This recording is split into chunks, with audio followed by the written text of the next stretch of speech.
We are up to competitor number 7, which for me means turning to the last page. So that's exciting. Please join me in welcoming to the stage with a big round of applause, Miss Amanda Siew.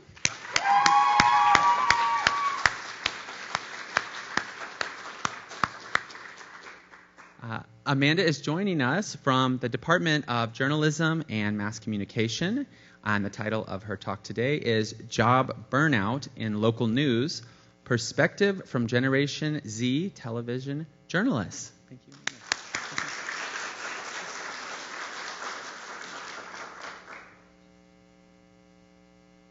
So I was fresh out of college at 21 years old when I started my first big girl job as a journalist working in television news. And I loved the work, I loved the people, and I loved knowing that I could serve my community. But just 3 months into my first year, I started hating the job that I thought I loved so much. I remember feeling exhausted all the time and hating physically being at work and basically having an existential crisis over whether I picked the right career. But it wasn't until months later that I realized that I was experiencing burnout. And this is actually a really big problem for journalists right now. A recent study conducted here in the US found that 70% of journalists reported experiencing burnout last year. That 7 in 10, that's what these matchsticks represent. So, if you know someone working in journalism, this is your sign to check in on them after this. Now, what I find really interesting is that decades of research has consistently shown that younger journalists are the most likely to burn out. And yet, the newest generation of working journalists, Gen Zers like me, have not been thoroughly represented in burnout studies so far. And that's really concerning because burnout has a really long list of effects. For example, it can lead to increased physical and mental health problems, even premature death. Burnout can also push journalists to leave their jobs, which is not great when the industry is already going through mass layoffs and record high turnover.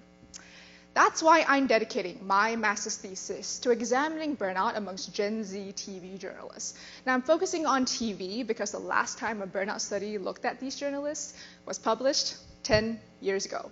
So, to close that gap, I plan on interviewing 20 Gen Z TV journalists to really figure out 3 things: how they define burnout, how they experience it, and what factors hurt and help these journalists as they go through burnout.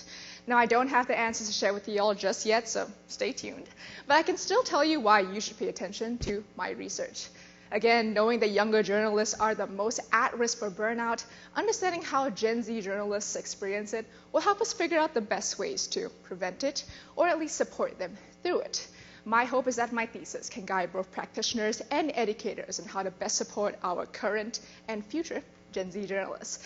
After all, Gen Zers are going to eventually become the dominant cohort of workers and eventually shape the future and sustainability of the journalism industry.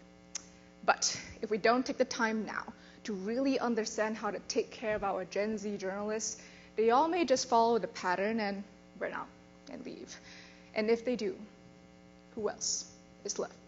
Thank you.